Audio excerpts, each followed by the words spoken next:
We're back at CPAC 2014 here at the Hot Air Town Hall booth, and now we've got the big cheese himself, ACU Chairman Al Cardenas here. And by the way, I was at the dinner last night. You had some great remarks at the dinner, great speakers at the dinner, just the same as it's been here at CPAC.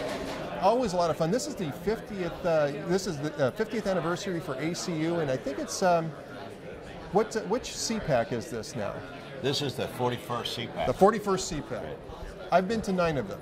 Oh, great. And I'm standing there, and we were at the dinner last night, and they're asking people who have been here. Yeah.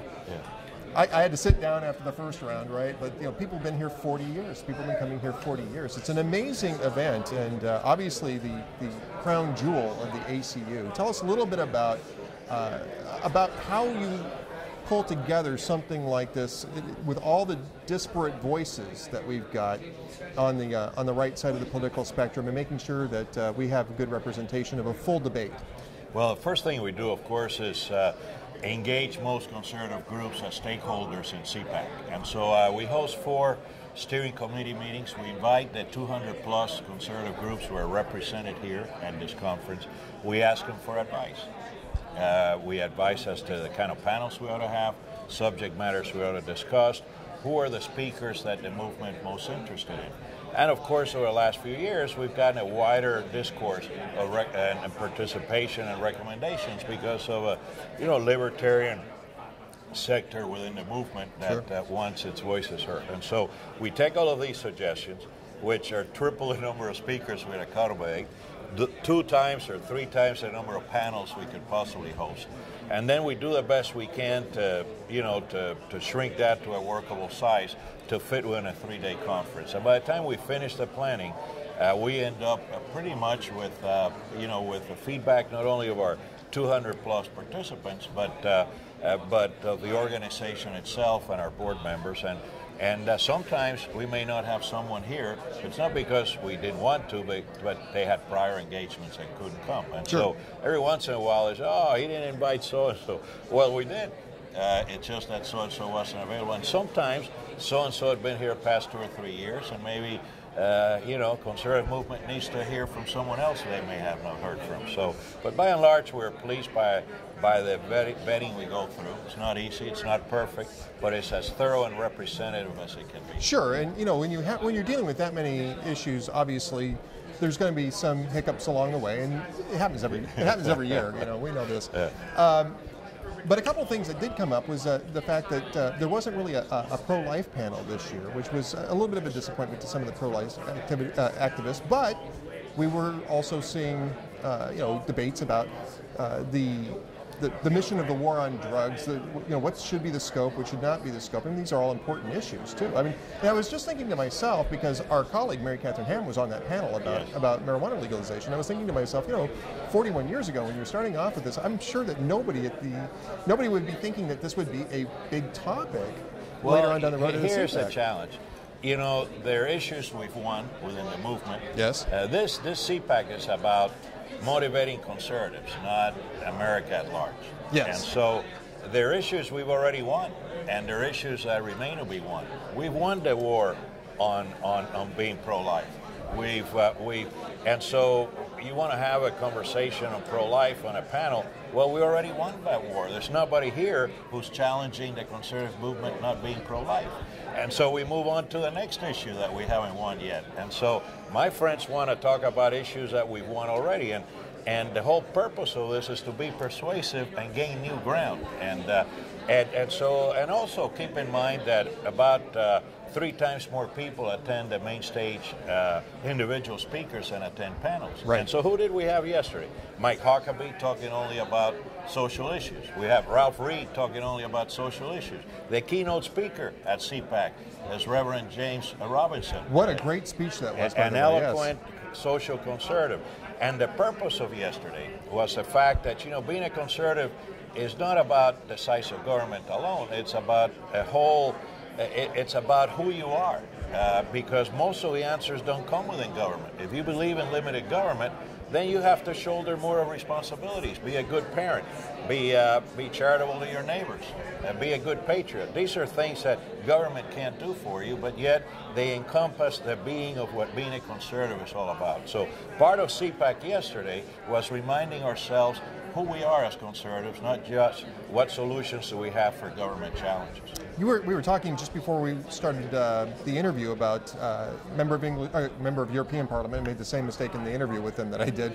Daniel Hannan, who was here, and about the importance of trying to not just talk about American conservatism, but making sure that that message is engaged abroad, because the European Parliament, the EU Parliament, is going to be a real problem for American conservatives now and down the road, because it is veering pretty far to the other side. And Daniel Hannan is actually one of the few voices on that of reason and clarity in terms of conservatism. So obviously we've had him here a couple of years. This is an important part of what we should be doing here at CPAC and in the United States in general, is engaging conservatives not just here but abroad.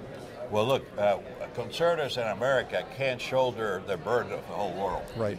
And all we know is that the whole world will be a lot better place if conservative principles are applied elsewhere as well.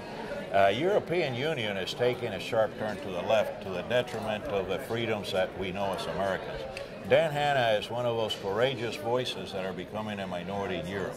They're making some strides in the UK, but not so much in mainland Europe. And so to bring him here, to have him energized by what he sees is going on in the conservative movement in America, gives him the tools to go back to the parliament and fight even harder. But more importantly, we as conservatives get to know what's going on in Europe and understand from a true conservative what our challenges are. We're having, as we speak, a panel on Latin America, being headed by conservatives who know Latin America well. Look, the countries in Latin America that are using conservative principles to run their economies, Chile, Peru, now Mexico's heading in that direction, they're all doing well.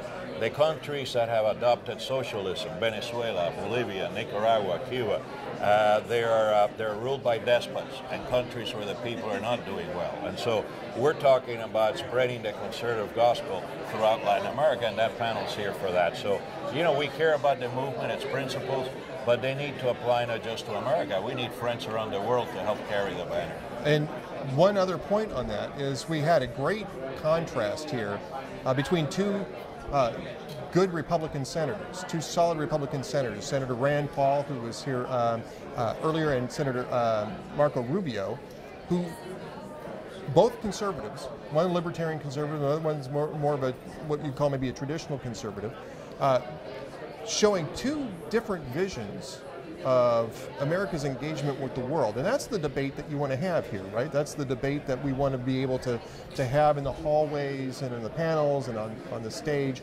And it shows that there's quite a bit of diversity of opinion here among conservatives at CPAC and the ACU. A healthy thing, right? Yeah, listen, America was easier to understand in the 60s, 70s, and 80s. A little more complicated today. And the movement's also a little more complicated. Yes, it you know, the three legs of the stool of Ronald Reagan, which is what I grew up with in the 70s and 80s, has been our conservative gospel. And now we have, you know, a libertarian movement within the conservative process, and they need to be heard. And frankly, without a fusion between libertarians and social conservatives, we can't have unity, and without unity, we don't win. And so there's some common ground there that needs to apply. I think we can all agree that we need a strong military. I think we can all agree that America needs to live by its word. And I think we all agree that there's not a single country in the world where we have a better relationship today than we did 5 years ago when this president and Hillary Clinton took over. And so those are common denominators that we have. Those are common denominators that we understand.